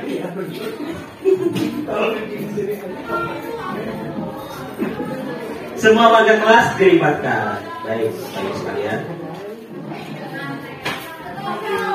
Nah, sekarang kita lanjut ke segitiga restitusi. Itu tadi yang saya bolak-balik ceritakan tadi, menyangkut ke restitusi, dan sekarang sampai ke kesimpulan ada segitiga restitusi.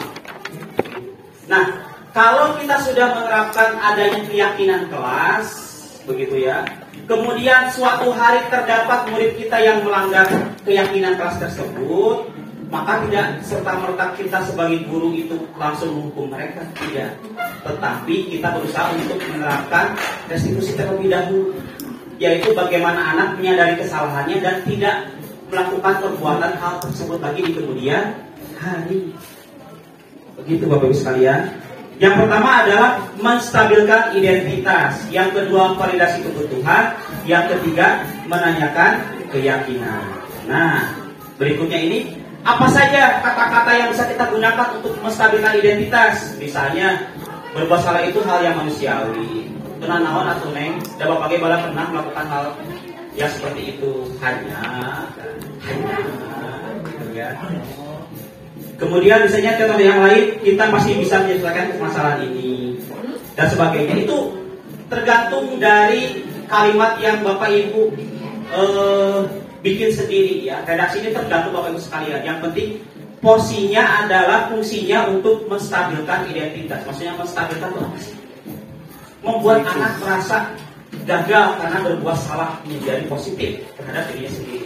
Bahwa menyadarkan mereka bahwa itu salah. Kemudian bagaimana caranya yang level berikutnya itu anak menyadari kesalahannya.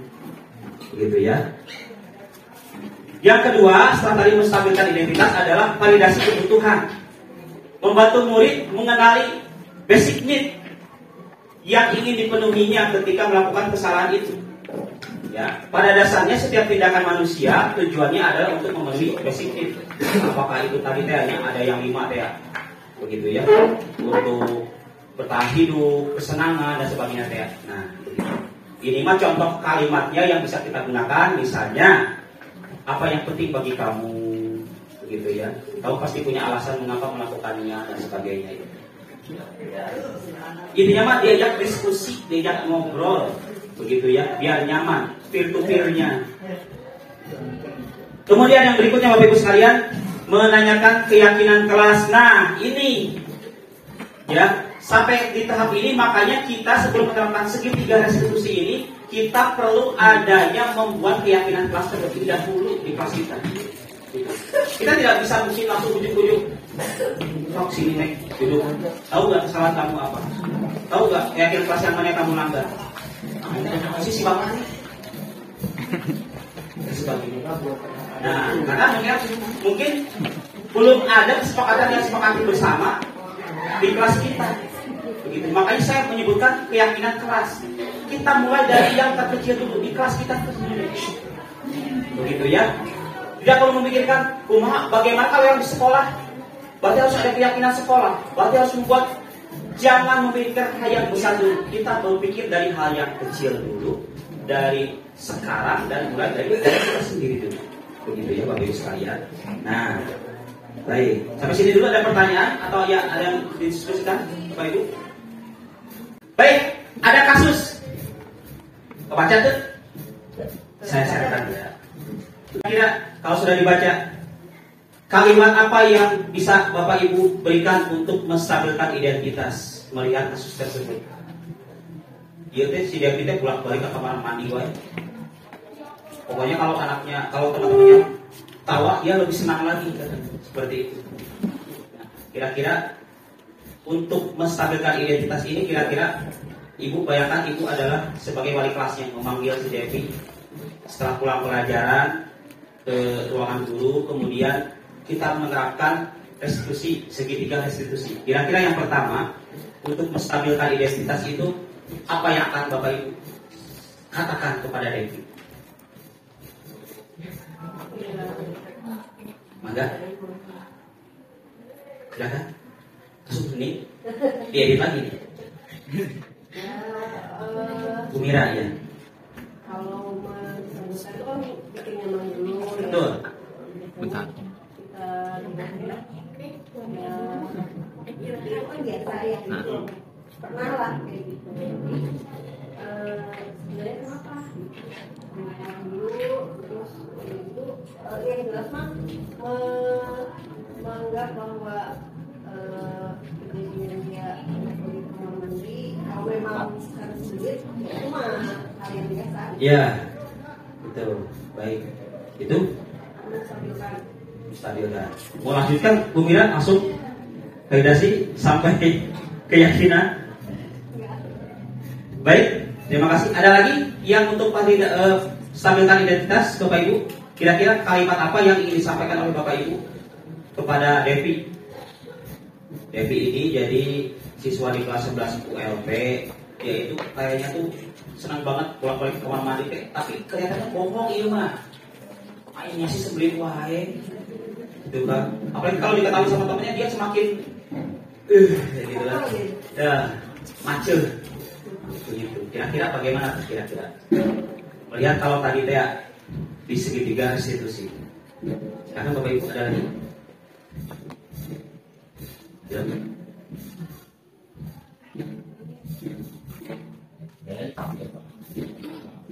Tidak ngobrol. Nah, kira-kira kalimat awalnya apa Pak Dasi? Mau nanya apa dulu ke Devi?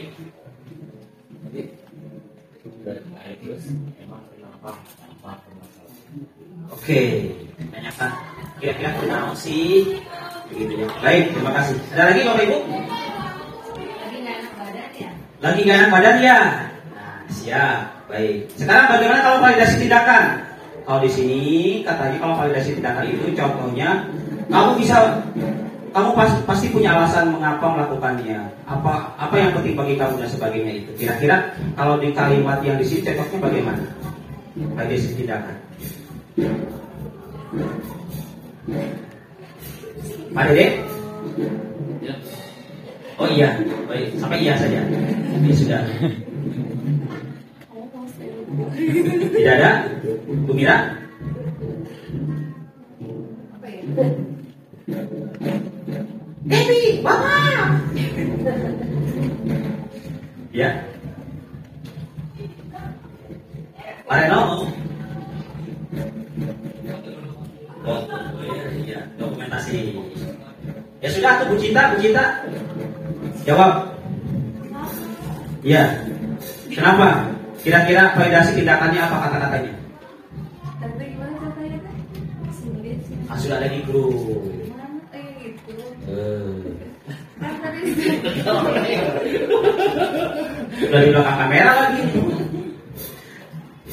Kira-kira apa kalimat yang diutarakan sama Ibu Cinta kalau di nomor 2 validasi tindakan? wali kelas terus kan Bu Cinta kan wali kelas. Ya ini mah cintanya kamunya aja. Edit lagi. Sejam lebih ini soalnya. Pertanyaannya, kalimat apa yang akan Bapak sampaikan melihat kalimat yang tentang ini, kalimat yang pada tindakan apa kalau melihat kasus dari Devi tadi? Baca dulu. Kenapa? Baru mau baca? Apa betul? Ya. Apa betul kamu bolak-balik ke toilet atau merasa tidak nyaman di kelas? Apa betul kamu bolak-balik ke toilet?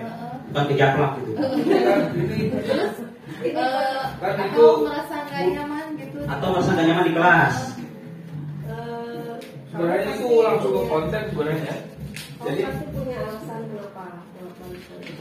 Menanyakan alasan. Iya. Kamu pasti ada alasan yang itu naon sih bolak-balik ke baik. Oke, baik. artinya validasi tindakan itu sebenarnya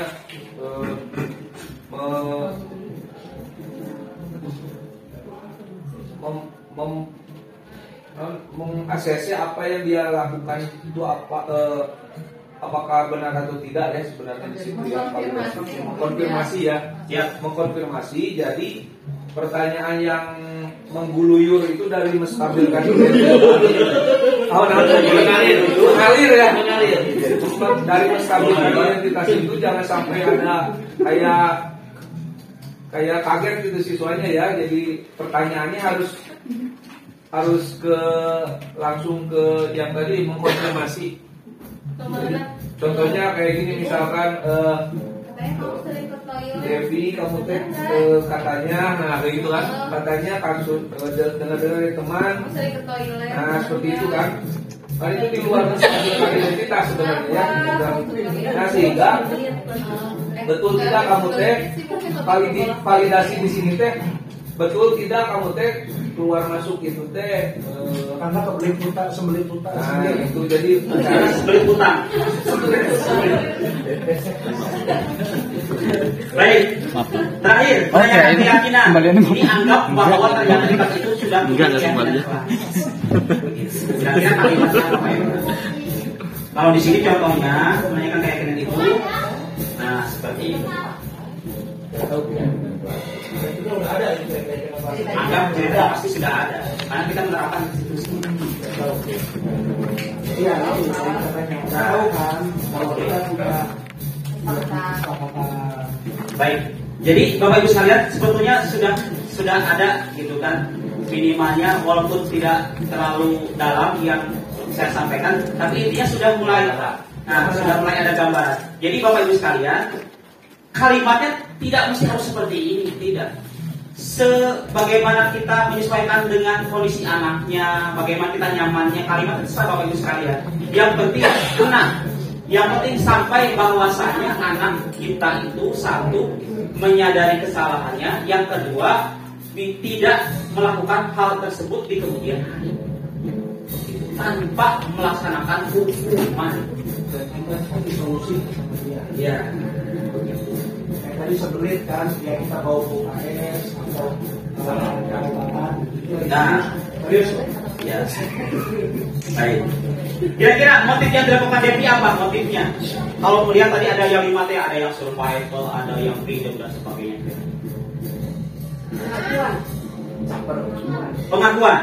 Boleh kita pilih lagi nggak, tadi lupa yang gimana? Jauhnya. Jauh.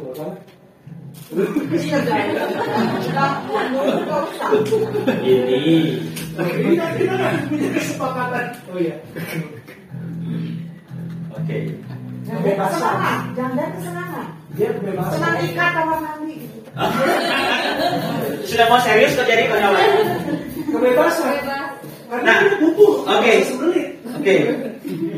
Ya, kita baca dulu kasusnya sama-sama, ya Bapak Ibu sekalian. Kasusnya adalah ini. Anda dan wali kelas ULP suatu hari kegiatan belajar mengajar sudah selesai. Anda dihampiri oleh salah satu guru, yaitu Bu Citra. Guru tersebut menceritakan kejadian yang terjadi pada hari ini pada salah satu murid Anda, yaitu Deviana. Menurut Bu Cinta, beliau dan beberapa guru lainnya merasa bahwa Deviana berbohong. Saat guru-guru tersebut mengajar, ada lagi apa tuh?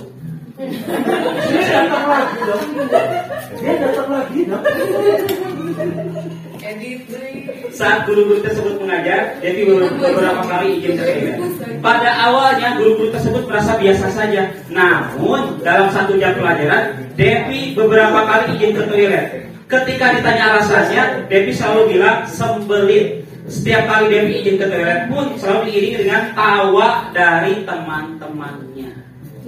Itu ada kata kunci, Bapak Ibu sekalian. Beberapa guru berkata pada Ibu Cinta bahwa mereka menawarkan Devi untuk pergi ke UKS, namun ditolak oleh Devi. Anda mengerti bahwa situasinya dan akhirnya memutuskan untuk bicara dengan Devi, nah dan sebagainya. Jadi kalau si Devi bolak-balik, anak-anak yang itu merasa senang, jadi ketawa puas dan sebagainya. Ya, baik. Nah, balik lagi jauh ini. Kalau yang saya cari jawabannya begitu ya, motifnya itu adalah untuk kesenangan. Jadi dia akan merasa puas, senang kalau yang lain juga merasa senang. Begitu ya, seperti itu. Tapi boleh beda, boleh silakan Bapak Ibu sekalian. Jadi badutnya lah dia teh. Nah, begitu. Jadi kalau kita misalnya membuat orang lain ketawa itu dia merasa puas. Oh ya, kayak sih suka asbun diketawain padahal mengganggu. Iya. Nah, betul. Bahkan saya sedikit. Iya, maksudnya seperti itu. Beda motif. Iya, motivasi seperti itu. Seperti saya dari tadi kan ngelotok terus tuh. Iya. Nah, itu. Ya, nanti pasti, Kesenangan. pasti nanti minimal di bulan Desember seperti ini pasti. Merasakan ya. Edit lagi. Baik, Bapak Ibu sekalian. Terima kasih. Akhirnya terserah. Akhirnya selesai juga Bapak Ibu sekalian. Dan terima kasih sudah berpartisipasi dalam kegiatan hari ini. Alhamdulillah, terima kasih juga Bapak Ibu sekalian. Untuk mengakhiri kegiatan kali ini, jangan lupa nanti setelah ini akan saya kirimkan link untuk refleksi buat saya. Jadi silakan Bapak Ibu sekalian untuk mengisinya lewat Telegram juga. Saya akan kirimkan linknya. Dan terakhir dari saya, Bapak Ibu sekalian, mohon maaf banyak sekali kekurangan, banyak sekali huri-hurinya. Kemudian juga banyak kata-kata yang kurang berkenan, mohon dimaafkan. Ini semata-mata kesalahan dari saya. Dan dan saya minta Bapak Ibu sekalian, khususnya bagi calon guru penggerak yang berikutnya, tetap semangat. Ya, ini menjadikan Bapak Ibu sekalian sebagai bahan ketika nanti Bapak Ibu sekalian sudah mencapai ke modul 1.4. Begitu ya, di mana harus melakukan diseminasi terhadap guru-guru yang ada di sekolah. Begitu ya Bapak Ibu sekalian. Terima kasih telah mendukung saya mengikuti atau berproses dalam kegiatan guru penggerak ini. Semoga kita bersama mendapatkan pelajaran sampai di akhir masanya nanti di bulan Desember. Terima kasih sekali lagi Bapak Ibu sekalian. Wabillahi taufiq wal hidayah. Wassalamualaikum warahmatullahi wabarakatuh.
Yang sering kali kita dengar adalah yang pertama itu ada tata tertib atau peraturan.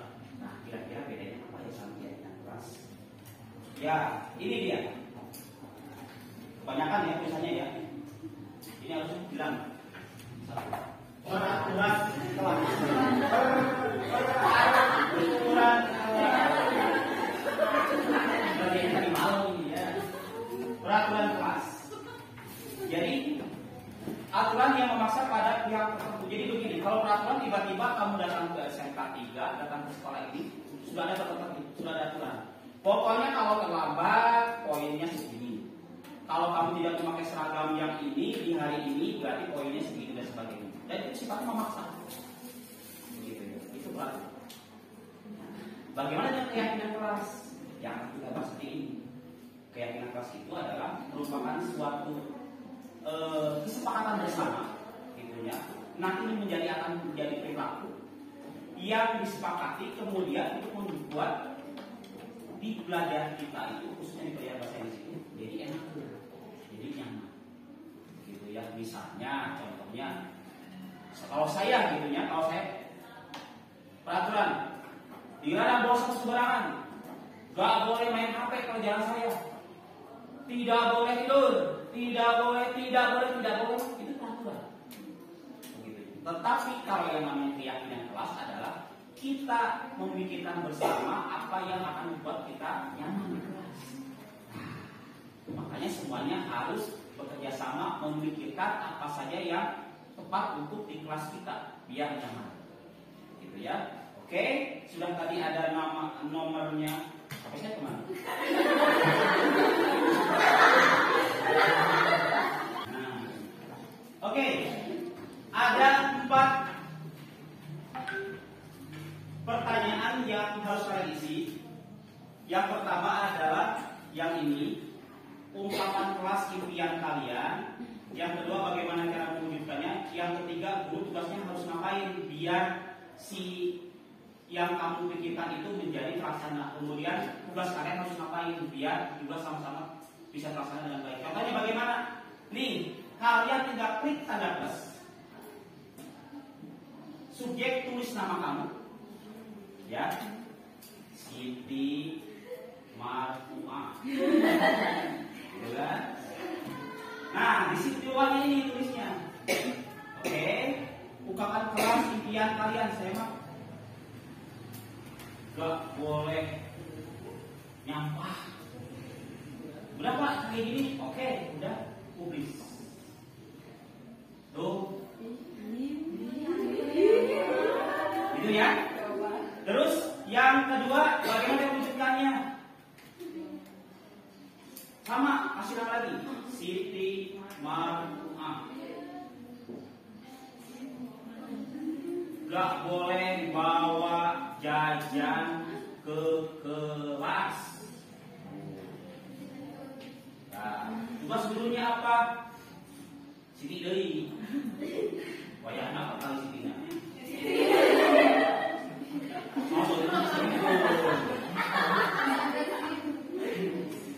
Nah, tugas itu apa? Mengawasi, untuk berarti gantilah. Mengecek sebelum belajar.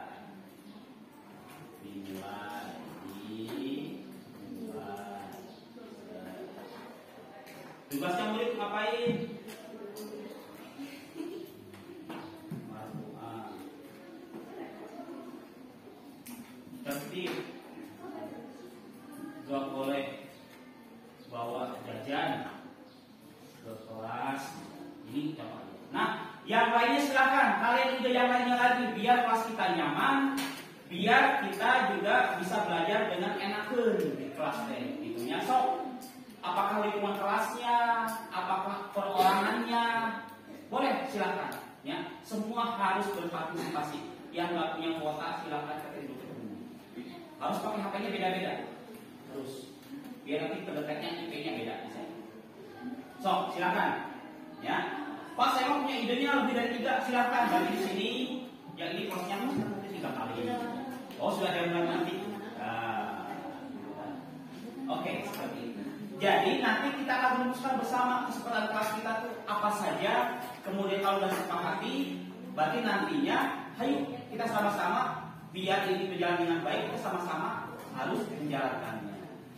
Misalnya, Pak, saya mau pengennya Bapak teh tepat waktu datang ke kelas ini, so tulis. Jangan khawatir, tidak akan mengurangi nilai. Mohon saya mah objek gitu ya. Misalnya kamu saya menulisnya yang baik-baik aja, sosial jangan khawatir. Ya. Saya beda, tidak seperti itu, Ani. Ayo, sudah mulai mengetik. Silakan. Saya berikan waktu 20 menit lah ya. Positif mah. Nelly Fatimah, terima kasih Nelly. Udah jadi. Maaf ya.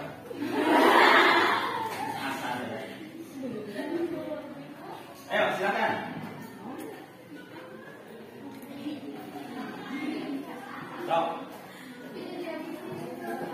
Silakan keluarkan ide kalian ya.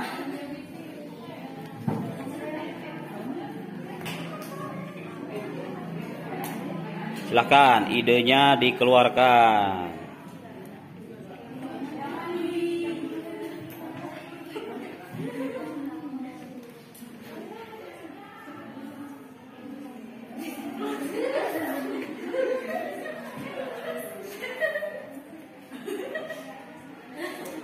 lungsur langsar sampai lulus.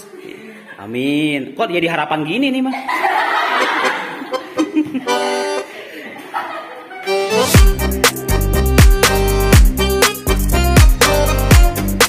Oke, peserta didik sedang merumuskan keyakinan kelas. Sedikit tentang hasil diskusi dari anak-anak membuat keyakinan kelas. Tadi ada yang respect privacy, kemudian juga nah itu ketika ada diskusi semuanya ikut terlibat, harus aktif gitu kan. Gak tahu, bingung saya mah ikut aja. Nah, anak-anak sekalian, tadi kita sudah membahas bersama-sama, sudah mendiskusikan bersama-sama mengenai keyakinan kelas kita, dan sekarang sudah kita simpulkan bersama-sama bahwa kesimpulannya adalah keyakinan kelas itu yang pertama kita harus kolaborasi, begitu ya. Walaupun kita misalnya berbeda kelompok, tetap kalau kita sudah ditempatkan di kelompok tersebut kita harus bekerja dengan maksimal. Kemudian tadi juga ada yang berpendapat kita harus lulus bersama-sama. Intinya berarti apa? Sama juga kekompakan, gitu kan, dan sebagainya. Itu kesimpulan hari ini, dan semoga nanti pembelajaran kita akan lancar di semester ini. Kebetulan sekali kelas ini memang tidak di blok, gitu ya. Jadi kita bisa full sampai nanti kalian menuju ke kelulusan, gitu ya. Terima kasih sudah berpartisipasi dalam kegiatan kelas ini. Semoga kita bisa menerapkannya bersama-sama. Oke, terima kasih. Assalamualaikum warahmatullahi wabarakatuh. Waalaikumsalam.